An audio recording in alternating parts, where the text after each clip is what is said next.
Telangana medical council vigilance officer B Ramu గారి ఫిర్యాదు మేరకు బాన్స్వాడ పట్టణంలో ఎంబీబీఎస్ క్వాలిఫై లేనప్పటికీ కూడా బి వెంకటరామరెడ్డి, వెంకటేష్, ప్రకాష్ అనే ముగ్గురు ఆర్ఎంపీ డాక్టర్స్ వాళ్ళు ఫస్ట్ ఎయిడ్ సెంటర్ పెట్టుకొని ఎంబీబీఎస్ డాక్టర్ లాగా చలామణి అవుతూ ప్రజలకు ట్రీట్మెంట్ చేస్తూ ప్రజలకు మోసం చేయడం జరుగుతుంది.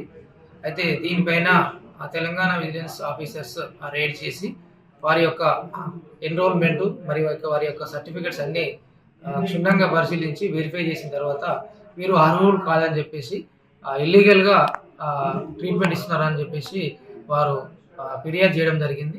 వారి ఫిర్యాదు మేరకు ఈ ముగ్గురి పైన కేసు నమోదు చేయడం జరిగింది.